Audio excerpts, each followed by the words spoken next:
Nuevamente continúo con ustedes en esta tercera parte que corresponde al sermón de este día del Señor, y el tema que voy a continuar es acerca de que José es prisionero bajo cargos falsos.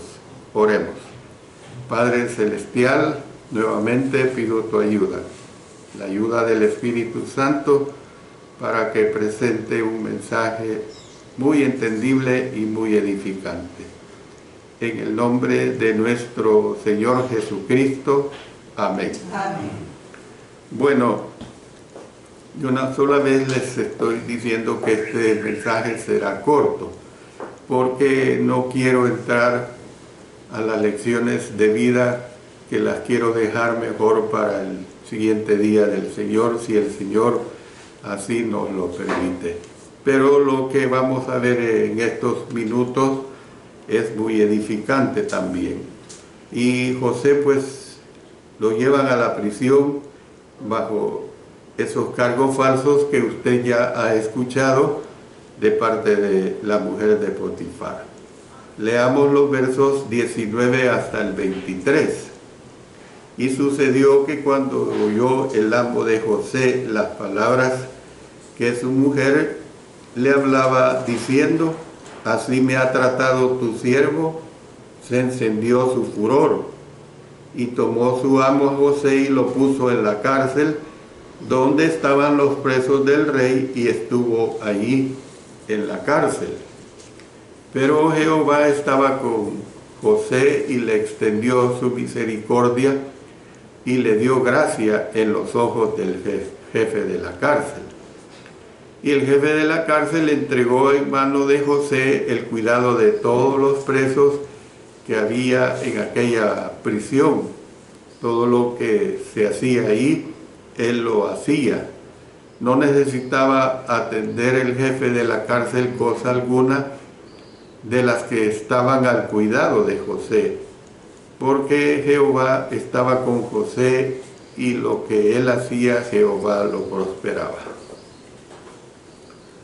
Aquí al jefe de una cárcel, habló de El Salvador, el jefe general, pues, de una cárcel se le llama alcaide, pero aquí habla de un jefe seccionado, o sea, el jefe de la cárcel en sí, no de toda la sección. Pero esas son cuestiones que van de acuerdo a cada país. Bueno, por eso dice aquí en los versos 19 y 20: y sucedió que cuando oyó el amo de José las palabras que su mujer le hablaba diciendo: así me ha tratado tu siervo, se encendió su furor, y tomó su amo a José. Bueno, primeramente comento esto, que evidentemente la mujer logra el propósito de que ella pues realmente hace que su esposo le crea. Quiero dar una aclaración: hemos tenido fallas de internet, no hay internet, pero el mensaje se sigue grabando. Doy esta aclaración para cuando usted, hermano o hermana, escuche este mensaje. La explicación dada por la mujer de Potifar, tuvo el efecto deseado, lo que acabo de decir, ¿verdad? Cuando Potifar la oyó decir: así me ha tratado tu siervo, se encendió su furor contra José. Prendió a José para ser encarcelado donde estaban los presos del rey, dice, o sea, eran presos exclusivos, ¿ve? Que a lo mejor habían tenido una falta y los mandaba a un lugar especial. Y dice que así fue puesto en la cárcel o prisión. El texto hebreo literalmente llama a este lugar la casa redonda. La casa redonda, se lo repito. Sin embargo, el significado exacto de la expresión es incierto. Hay una versión que sugiere que la prisión era una torre redonda. Otra posibilidad es que la descripción se deriva de la mazmorra, que consistía de una cisterna grande y redonda. Cuando entremos al capítulo 40, vamos a ver más acerca de lo que es una mazmorra. La brevedad del relato es desconcertante porque deja una serie de preguntas y respuestas, y vamos a ver algunas de ellas. En primer lugar, en vista de que el texto no dice nada sobre la defensa de José contra las falsas acusaciones de la esposa de Potifar, ¿sería posible que él no podía hacer nada? O sea, ¿sería posible que era un hombre inerte, un hombre que no podía manejar a su esposa en tales situaciones? No lo sabemos. Lo único que podemos es especular. ¿Sabía él de supuestas infidelidades de su mujer? Tampoco lo sabemos. Pueda que sí, pueda que no. En segundo lugar, si José podía defenderse de sus acusaciones, ¿por qué no logró convencer a su amo, que luego lo condenó a prisión? O sea, usted no ve que José se defienda. Usted no ve que José le diga: no, mi amo, eso es una mentira de tu esposa. Como que la actitud de José, aún viendo la actuación de esta mujer, fue de consideración para no complicarse más su vida. Y en tercer lugar, si Potifar estaba convencido de que José era culpable de intentar violar a su esposa, ¿por qué no ordenó ejecutarlo? Fíjense bien, ¿por qué no ordenó ejecutarlo?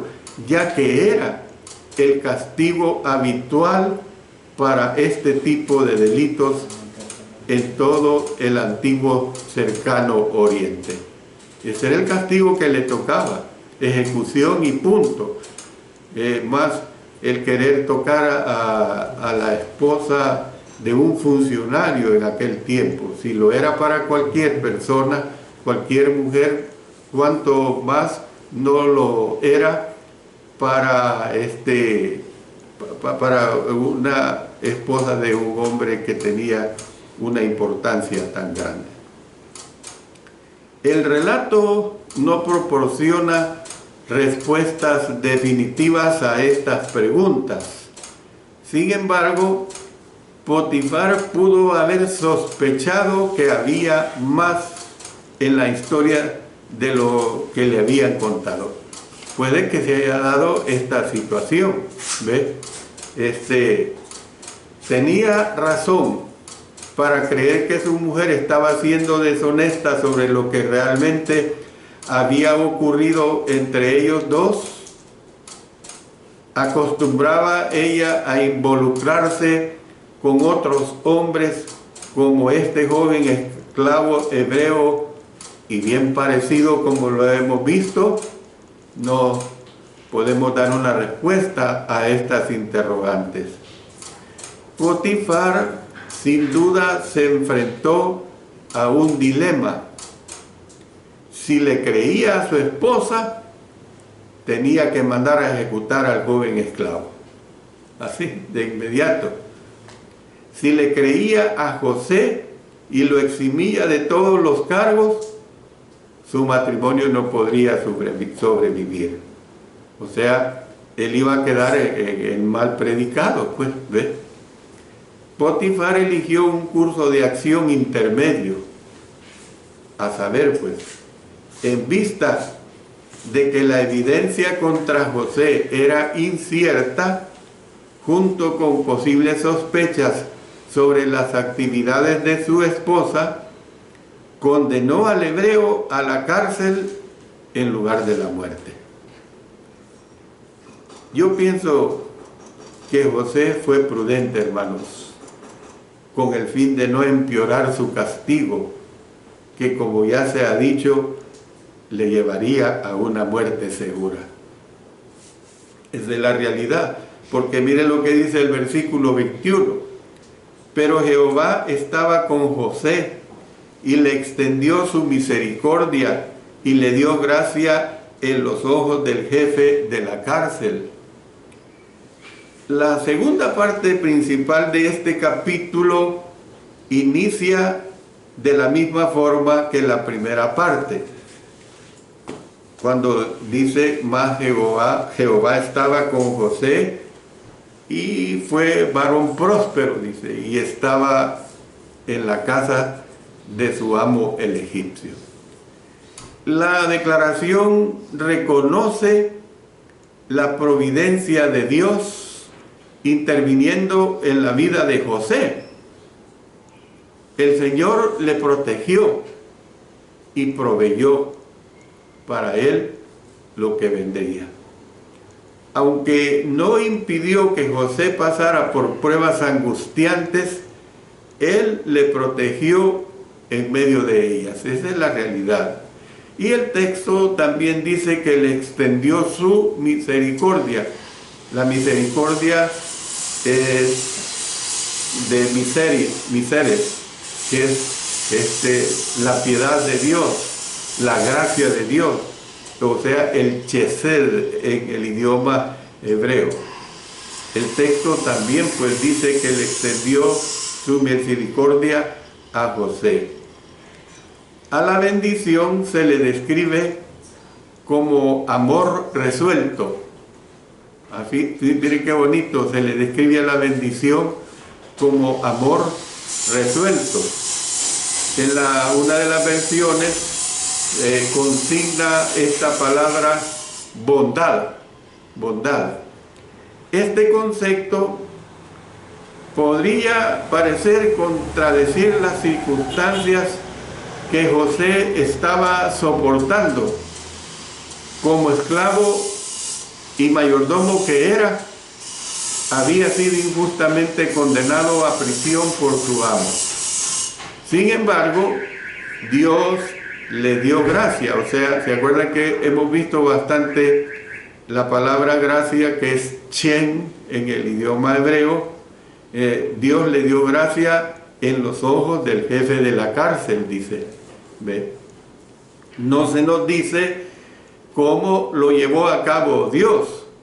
Sin embargo, sin duda, demostró que podía ser un preso responsable, reaccionando con obediencia a las órdenes del carcelero jefe. Mire el verso 22, dice: y el jefe de la cárcel entregó en mano de José el cuidado de todos los presos que había en aquella prisión. Todo lo que se hacía allí, él lo hacía. Entonces, una vez más, las buenas cualidades de la diligencia y honradez de José eran tan evidentes que ascendió a la posición más alta posible para alguien en su posición. El jefe de la cárcel, pues, le confió la responsabilidad de todos los presos que había en aquella prisión, todo lo que se hacía allí, pues, eso es lo que nos dice la Escritura, incluyendo el trabajo de los prisioneros, estaba bajo la supervisión directa de José. Naturalmente esto aliviaba al carcelero de una pesada carga que le consumiría tiempo, porque usted imagínese que estos no son cargos agradables, tratar con gente que el hecho, pues, siempre podrán haber inocentes, pero el hecho de estar en la cárcel, pues, son personas que no se puede confiar en ellas. Entonces, mire en el versículo 23, dice que no necesitaba atender el jefe de la cárcel cosa alguna de las que estaban al cuidado de José, porque Jehová estaba con José y lo que él hacía, Jehová lo prosperaba. Nosotros podemos ver pues que mediante los ojos de la fe podemos ver la obra de Dios tras los telones de la vida de José. Y eso es lo que nosotros tenemos que tomar muy en cuenta. Las bendiciones venían a él y venían también a los que le rodeaban, porque Jehová estaba con José, dice claramente. Yo siempre he dicho esto, hermanos, y espero que ustedes estén de acuerdo conmigo. Bueno, tengo derecho a expresar mis puntos de vista, pero ¿cuántas veces nosotros tuvimos 12 años de guerra civil? Y eran tiempos difíciles, tiempos duros, en los cuales habían fuegos cruzados entre el ejército y la guerrilla, y en medio quedaba un bus de transporte público, y entonces ese bus, en ese bus venían 2, 3, 4, 5 cristianos, y tal vez por venir esos cristianos en ese bus preservaba la vida de todos los demás pasajeros. Por eso siempre he dicho, muchas veces por la presencia de un cristiano o cristiana fiel en determinadas circunstancias puede preservar la vida de la gente impía, la vida de la gente perversa. Entonces, ¿qué podemos ver pues de este mensaje?